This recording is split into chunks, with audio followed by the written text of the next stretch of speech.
Hey, everybody, and welcome back for the debut podcast episode of Volume Up Theater. So, Yeah. what a fitting one. We talked about this just a little bit. We wanted to have something fitting for kind of the relaunch, the christening of something back in with our Loudthumbs channel. So, this is a good one. The Last of Us, hmm HBO Max, is a video game turned into a TV show. Yeah. We talk about movies and TV here on the Volume Up Theater. So I thought it was I thought it made sense. It It's fits really appropriate. good. Yeah, appropriate. Yes. So what we do, just to give everybody a little heads up, and if you've never tuned in or it's first time, seeing us on screen or listening to us, we just like to talk about movies and TV. We're not like analysts or experts or anything like that. We just like to have a good time and talk about what we like, what we don't like, and just go from there. But we plan on doing these as often as we can. So you'll find these in our Loud Thumbs channel where you should be listening to it now. We also have TikTok, so you'll see the same thing over on TikTok. We'll put over there so everybody to tune in, watch, listen, whatever you prefer. But we're gonna do these as often as we can, and we're gonna kick it off. We're gonna talk about the HBO Max version of The Last of Us. Episode 1 was on just last night, so we've had a little time to sleep on it, think about it, that kind of stuff. Heather and I typically, when we watch TV or movies or anything, it's mum's the word, okay? So we watch, we enjoy, or we don't enjoy. Typically, when we don't enjoy something, that's when we talk about it Yeah. more. Yeah. But when we like something or we're kind of on the fence, it's a little quiet, and then we move to the next day and we want to talk about it. So we do these fresh. So you guys usually can tell as it continues. You watch more of our episodes. I'm saying you'll see the difference in those, but everything's pretty much off the cuff. Nothing scripted, just a good time. Yep. And obviously, another thing for anybody tuning in for the first time or viewing, we are married, so Yeah. that's how that goes. But we've been together for almost 20 years now, married, and well, we've been together for like 25, but we've been married nearly 20, and we've always had a connection with movies. So let's go. Okay, we're gonna talk about the game made into a TV show. hmm Now I'm gonna have a different perspective because I've watched him play the video game, pieces of it. Like I don't really remember the whole first Last of Us game. Right. I've seen more of the second. Yeah. So my perspective is going to be different than his. So mine is going to come exclusively from the show. Yeah, more or less. Yeah. Like, I'd say like the overall arc and like the schematics of it. Right. So yeah, that's about all that she's taken from what we're doing here.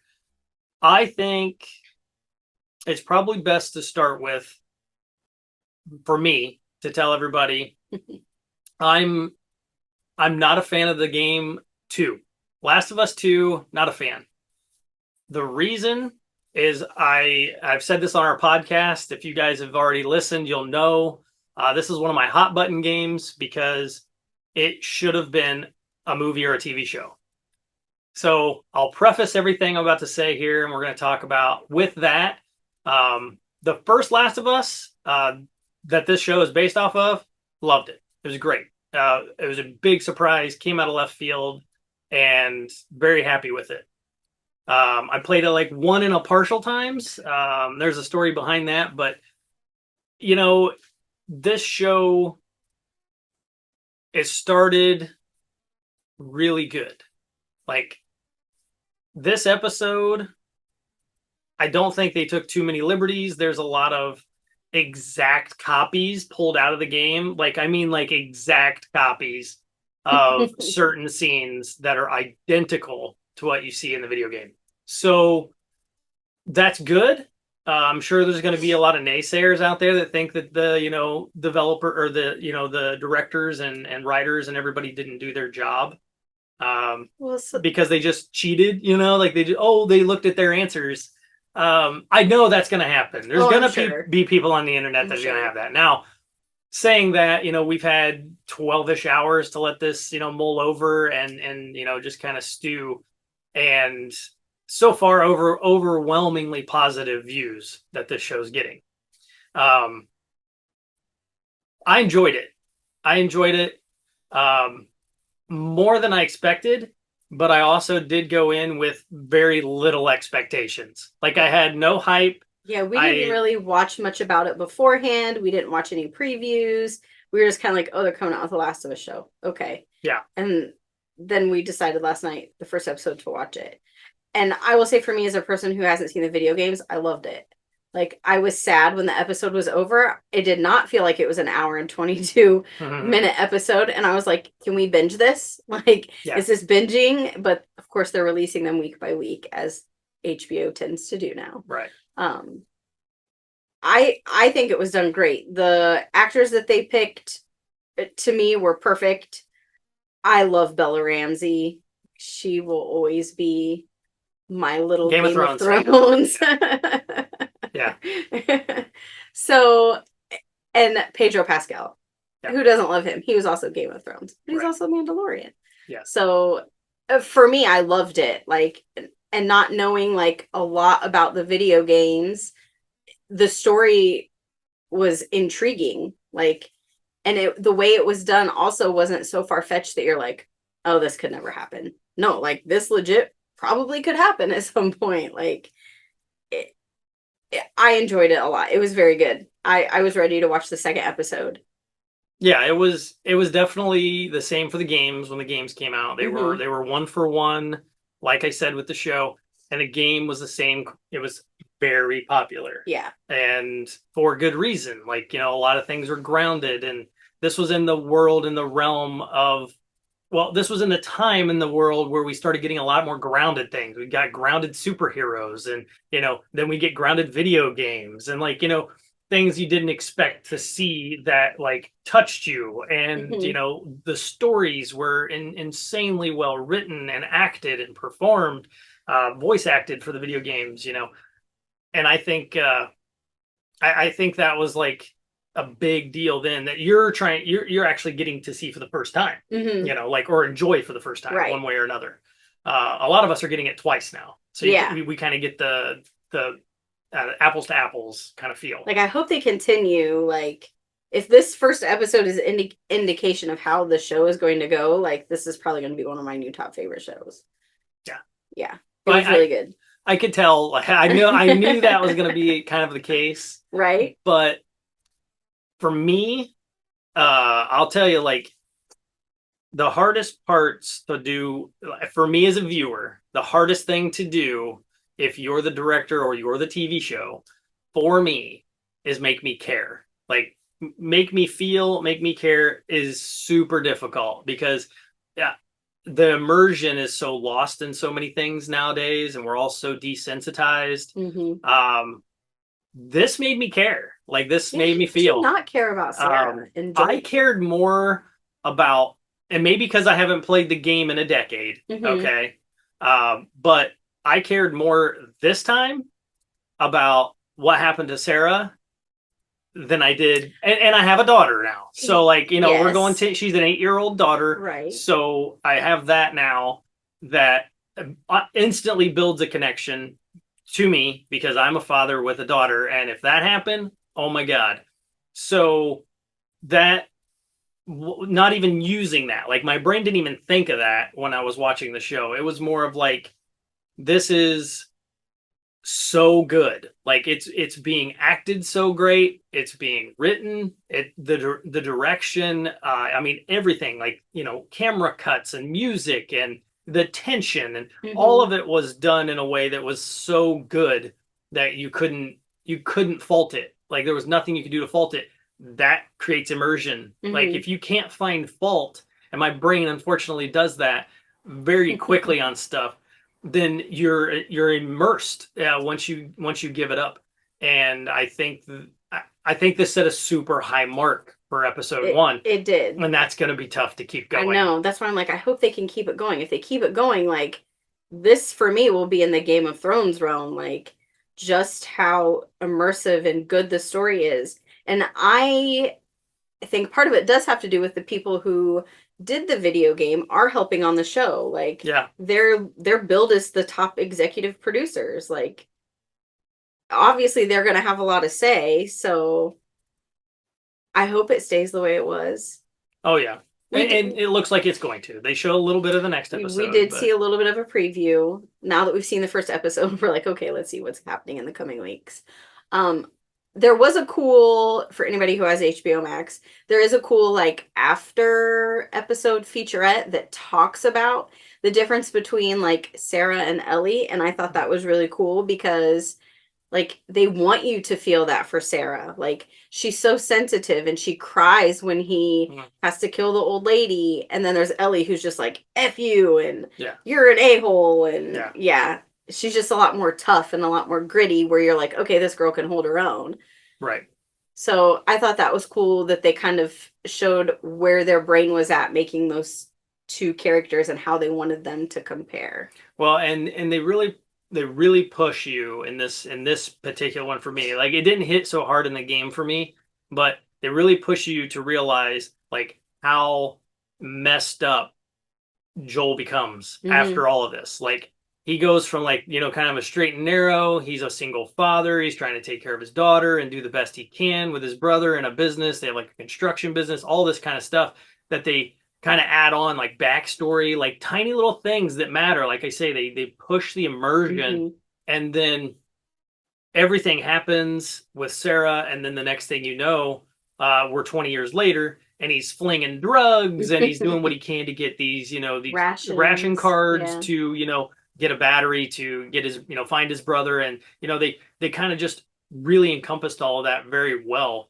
in a way that no other video game adaptation has done. But that kind of comes with a little bit of a caveat, because there's not been very many other video games that have been written or done like this game was. It kind of stood on its own for a long, long time, and kind of still is standing on its own.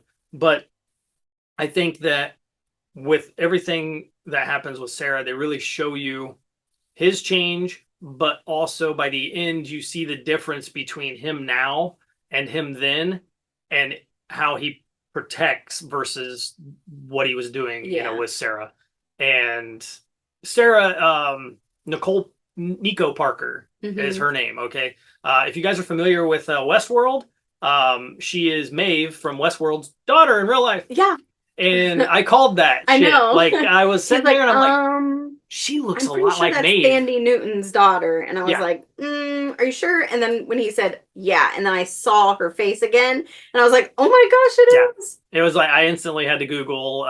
She's like her little mini me almost. They really were. I mean, like one for one, like the side profile, everything is crazy. So, but can that girl act? Oh my gosh, they did really great job casting this. I've never seen her in anything else before. I haven't either. So whatever she's gonna be she's gonna be a star. No doubt about that. But she was so believable. She was just like you would imagine, like a little, teenage, almost something girl would be. And they had a really great relationship, and, it really showed that connection, and why it really affected Joel so much when he lost her. And it was fantastic. Like super, super good opening and great special effects. There's only one small thing that I found that was I could have done a little better. And that was like with the farmhouse on fire. It legit looked like they built a house on a random plot of land and said, go set it on fire. Like it was there. You couldn't see a driveway. You couldn't see any other cars there. It just felt out of place to me. But like I said, I'm the one who sees like those little, like, what the hell? And I remember that from the video game, and they tried to do as best as they could from 1-to-1 on that. And they did, but it just felt like that was like something almost like an afterthought in a way. Like they were like, okay, maybe we should put the house in there on fire. So if it was CGI, I have no idea. they just did the quickest thing they could because it was literally a house on fire, Mhm. 100 foot, 200 foot away from the road. There wasn't like a mailbox or anything really. Yeah, It there just was no like a driveway. random There was no house. car sitting around. So you kind of didn't care that house was on fire because there was no signs of life at all. You know, they're like, that's I Jack. agree. That's You're kind Jack's of like, house. okay, is anybody even there? Like maybe That was it, nobody's there. though. The house is on fire. Yeah, that was it. That was my only complaint Mhm. or thought as I'm watching. Everything else was great. The plane crash The was plane crash was amazing. awesome. I thought that was gonna happen much sooner, Mhm. but then that was another cool part. I mean, they did the immersion in it where you couldn't guess like what was gonna happen next, even though you'd seen it. You're like, okay, what's gonna blow up? Because you know there's gonna be an explosion. I kept going, oh bam, oh they're gonna get T-boned by the car, you know, This and is they gonna didn't. happen. That's gonna happen. And then they changed it just enough so you didn't know 100% what was gonna happen, but you knew still they were gonna go down Mhm. that road. And at one point, I actually thought that they were going to have it to where like Joel accidentally kills Sarah somehow. Like I thought they were going to do that. Like, you know, the car crash, or he was going to make a dumb decision and go down a certain road and there was something bad going to happen. He was going to blame himself then, is kind of how I thought they would tweak it. Mhm. I'm really glad they didn't. Yeah. Because I think this was This, I think, fantastic. will give more opportunity for the story too, because it's not that he's blaming himself. Like he's blaming basically what turns out to be Fedra. Yeah. So that's interesting, and Which the story will surround Yeah. Fedra and the Fireflies. And so I did have a question for you because you've played the video games. see The if I can remember. I don't know what they're called. Like they're not zombies. They're Oh. basically taken over by fungi. Right. But how did they compare look-wise to the show versus what was in the video game? Like, did they look similar? Yeah, I mean they were like zombies. Mhm. Like they behave like zombies. They do. The only thing that I thought was a little different was how fast they were. Like all of them Oh yeah, were they very were fast. super fast. And the way everything happened was so fast. Like Yeah. there was like no time to prepare for anything. It was like within about 12 hours and bam, the whole world was on fire. Yeah. Yeah. But as far as how they looked, pretty much the same. Okay. I wondered if they like kept them the way they looked in the game. Yeah. The show. Yeah, they definitely look like zombies. They just look like dead people, Mhm. you know. Did you ever run into any of them in the game that were like splattered on the wall? Yes. Yeah, you'd find like spores, Mhm. like they had like hatched out of them, or they had like Okay. been killed, and then that, you know, that's where they died leaning up against something, so they kind of grew into the wall. And also, this makes me, I don't like them, but I will never eat mushrooms. Oh, yeah. Well, they did show a little bit after the episode when you looked at the next episode coming. They showed clickers, Mhm. actually show you a clicker, and it looks legit. Like they did a great job. They do show one really strange, randomly giant like looking zombie thing. I don't know what it is. I don't know what could have morphed into this thing. If it was a bear or something, I have no idea. But anyhow, that we'll find out in the future. But as far as like the effects go and like how everything was explained, I mean, I don't think you could do a much better job.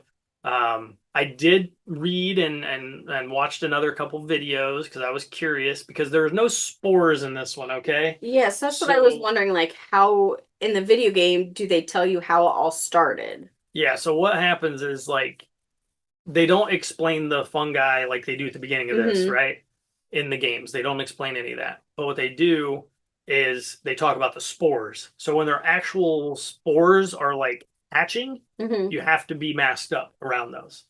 Otherwise, there's so many of them that they could affect you and you could become a clicker or whatever, right?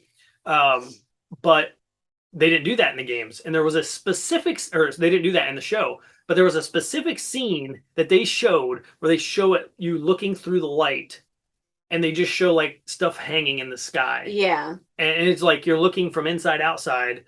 And now that had to have been for other cinematography reasons, but it still kind of was like, okay, what are they doing? Like there's spores that exist, but they're not infecting you because I thought it was just like dust. I think it was, but like at the same time, like it was just kind of a strange choice because we're talking about a game that like spores were the things that were killing you, and you're zooming in on all these dust particles. So I just thought that was a little strange. But in the interviews I've seen and some videos and stuff I've watched, the writers explained how this was more believable because if if it weren't like internally like bitten into you from person to person, whatever these spores are floating around, the whole world would have changed in hours. Like everybody would have died. He's like, you can't escape air. That was his quote. Yeah. Like, yeah, that makes sense. So if you think about it, like in the video games, it doesn't make total sense as to why like they mask up around the spores and you know they're around, but you can hold your breath for so long also too, and then get out of them. And it's not like the spores are on your clothes and things like that. So there's some things that were not explained in the game, but I think they explained very well to make it understood in the show. Yeah, and there was that immersion again. Like it just, it was all very well thought out, which I was really pleased with. I like the character arcs where they're going. I like what's happening with Tess. Is it Marine? Same exact person from the game. Person, not voice only. No. Like she's acting and voicing, and it's her, 100% from the video game. I thought Maureen. Like Maureen, right? Yeah. Did I say Marine? Yeah, it's Maureen. I think. So she sounded familiar and like looked right and everything, but in my head I'm like, no, like. But I'm like, man, dang, she's killing it. Like, this is so good. It feels like the game. And she is in the game, duh. So it made sense. Yeah. She's one of them that they did interview on the little snippet we saw afterwards, where she said when she heard they were making the show, she was like, I want this part. Like, this part is me. Right. Like, I want to be Maureen. Yeah, so it was cool. Yeah. So there was some little bit of history that she gave about it, which was kind of cool. But Tess is great. I love who they have playing that as well. She's acting fantastically. I mean, there's nobody. We can just stop saying that. Like nobody's doing a bad job. I could be super picky and say that Bella Ramsey. Yeah, I don't know her real name. That's her real name. Oh, that's her. Okay, see, I thought she was a Ramsey in the Lord of the Game of Thrones. Anyway, yeah, Bella Ramsey. I can make an argument for they could have picked somebody a little like better maybe, but I can't complain about what she's done. I can't complain about what she's done so far. I just don't think she looks right, like 100% looks right, and because she's like she looks tough. Like when you look at her, she looks tough. Ellie was not tough to start with. There was that little bit of difference for me. Ellie is tough. She becomes tough. Internally, she is tough, but it's almost like Joel unlocks that for her and kind of shows her that she can be tough. She's very naive and in the video games, like she doesn't quite understand a lot of things. And even in the second game, when you play and you get flashbacks, they keep that going. Like she was a very naive little girl. Like no qualms. I have no problems with what they're doing because I don't want a 1-for-1. I love to be surprised. I just think that her look, her physical look, she just looks tough. Like in her face, she's a tough looking little girl, which is great. I mean, she's gonna be a tough, girl in the show. So they just kind of skipped that part a little bit and jumped ahead. And I'm cool with that. I think that's okay. But I'm loving the show. I didn't expect to love it. Like I expect to like it. Yeah. I expected it to like kind of hit the mark for a lot of people, but like missed the mark for like people who just kind of were like, like me, like just kind of like, okay, it's gonna be fine. It's not a big deal. And I'm with Heather. Like I think by the time this is over, I mean, it could be a top show of 2022 for us. I don't know. We'll, or 2023, yes. Let's not go back. They've been talking about it all 2022. But I think it could be a 2023 top show, potentially. Like, it's really, really good so far. It is really good. Even playing the video game, I know what's going to happen. I mean, they're not going to diverge too much from where they're at and where it goes. But I'm still down for the journey. I'm cool with that. Yeah. And I'm excited to see what they do. I didn't know what to expect. I was just kind of like, oh, it's another video game show. Our last video game show didn't end up turning out so hot. And I was kind of like, I guess we'll just see what happens. And I'm like, but this is HBO Max. Like, so I had that little glimmer of hope. And then like within the first, I don't know, that little snippet at the beginning was maybe 3 or 4 minutes long. And I was like, okay, I'm hooked. Which part? Like when they were just talking about the spores. Oh yeah. And like on the news in 1968. And I was like, what? And then like it flashed forward, and I was like, "What?" Yeah, well, they like hooked you immediately because they like grounded all of it. There was a solid argument between two scientists. Yeah, and like it's literally plausible, and I'm like, oh, okay, now this has my interest. Yeah. Like I very much like shows where they're a little far-fetched, but they could happen. Far-fetched just enough Just to make enough you wonder. to be like, hmm. Yeah. I do too. Like anything that makes me think. Yeah. And this makes you think. Yeah. Like you really don't know where it's gonna go. What I'm really worried about, and this did pop in my head a few times, and this will be my final note. I'm worried that they're gonna try and drag this out and we're gonna have a Walking Dead on our hands. Ugh. And I don't want that. I don't want that either. We loved Walking Dead until they introduced Negan. Yep. And then they kill off Glenn. The first 8 seasons were good. And I was done. And then after that, I was like, just okay, like, no. I mean, we were hardcore. Like, yeah. every Sunday night, we were watching it was like, Walking Dead. Shh, Walking Dead's on. Yeah. I mean, got Heather into the comic books and everything.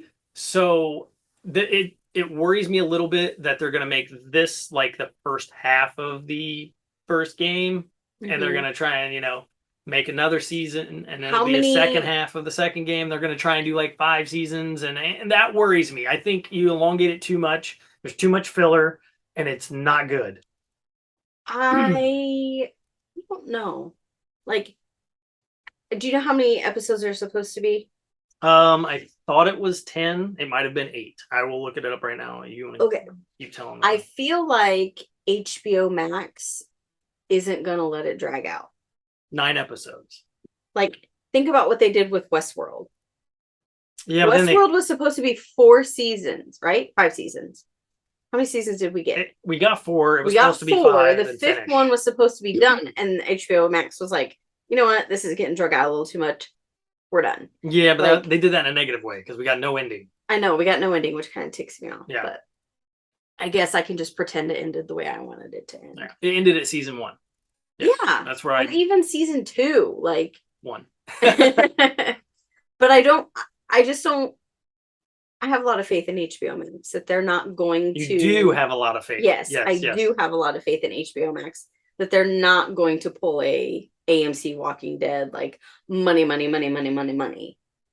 Well, you know what? Like I can respect that, and I can agree with that halfly, because HBO Max isn't just in it for the money. Like, I honestly feel like they're in it for the content. Yes. Like, they like to make good content, because what gets you to subscribe is good content, right? Yeah. So that is a good point. And so far, no, they don't. I was going to say, let's think. Is there any show that has been drug out on HBO Max? No.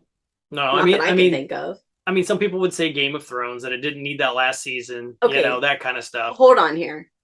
Hot button of mine. So Game of Thrones needed that last season, but they should have waited for the. Yeah, well, at the same time, like everybody said they could have shortened the last season and ended it the same way they did, but it took too long. But that was also Khaleesi to get to the end. The 2 guys, I forget their names. I couldn't tell you. They just you know more of that than I do. So no, you're right. Like, I do agree with part of that, but it worries me. Mm-hmm. I understand. I get that, because I love it already, and I don't want it to go, south. Like, I want it to be something. I love HBO Max, by the way. It's my top streaming service. It would be the one I would keep out of all of them. I'm not getting rid of that one. So based on that alone, I want to be able to go, hey, I'll promote HBO Max for you guys because you got the good content. Like, you're not out there grubbing the money. You're not out there making, big stinks about stuff or anything. You're just making good stuff that people want to watch. Yeah. And I'm cool with that. Like, I'd rather have that than the alternative. Like, too much bloated and just nonsense of stuff. It's not great. But I think there's no better way to kick off a video game show than this. Like, it's been the best of a show that has been based on a video game or a movie, period. Like, there's nothing it can get any better. So that's going to make it hard. Again, I'll repeat it. Halo. Well, yes, obviously. Halo's just not going to be Halo. It's a video game. No. Simple as that. But like I said already, they got a high bar set, and they can't go beneath the bar. They have to stay just I guess we'll see what happens next week. Yep. Now, what we're going to do on this, just to give everybody a little heads up, and how we're going to do our new, these are like our limited series, is what we call these, because we're talking about TV shows. In our past, we were doing like every episode. That gets a lot on our plate, and it's just not as easy to pull off. And then you kind of don't enjoy it as much, to be honest. I'm just being honest with you guys. What we're going to do here is we're going to do kind of a beginning, a middle, and an end, right? So we'll kind of revisit in the middle. Since we got 9 here, we'll probably revisit episode 4 or 5. Kind of retouch in, you know, how we feeling on everything. Going. What do we think about the last remaining whatever it's happened? And then we'll kind of wrap it up at the end and do an ending episode. Because most of these miniseries are like what? They're like 6 to 10 episodes. Yeah. So they're nothing too crazy. No. And remembering 6 to 10 episodes, I'm not that old yet, so I can still do that. We can chat about those as kind of a whole instead of one at a time. And I think that's just easier for everybody as well to listen to. Yeah. And you know, you don't listen to us gobble on for too long. Because some episodes are like, oh, nothing happened, and then you just have to listen to us blow smoke for a while, right? or complain about it, even though like it was like a filler episode that needed the next episode. Yeah. Which they do that. I think that's going to happen here, but we'll find out. Oh, it's in every show. Oh, like, I expect there to be away from it. Yeah, it's impossible. But we are going to we're going to do that. So you'll see us back in a few weeks, and we'll be talking about it. Until then, you guys comment and everything below. If you're watching us on YouTube or TikTok, or if you're listening to our podcast, part of the Loudthumbs channel over there. Let us know what you guys think. We're going to keep bringing these. We love talking movies and TV. It's kind of Heather and I's thing, and we're going to keep doing them, and they're just fun for us. And maybe every once in a while you'll see us sneak in somebody else. That's always the plan. But we both really liked it. Yeah. So we're starting off good. We got a first episode on the books, first video game TV series to succeed on episode 1. So that's exciting. That is exciting. Even though it could let us down, but we're not going to think about that right now. No, we're not. So I am ready for more of it. Like Heather said, I wish we could have binged it. I know. I would have totally binged it. Probably would have been really tired today at work. Probably. That's okay. But I think that's it for this one. We will be back again in a few weeks, and we'll do this. We may do something in between now and then, but these limited series, follow these, and we'll be back with more of them in time. But till we come back, make sure you guys out there, go grab a show, grab a movie, grab a popcorn, go watch something.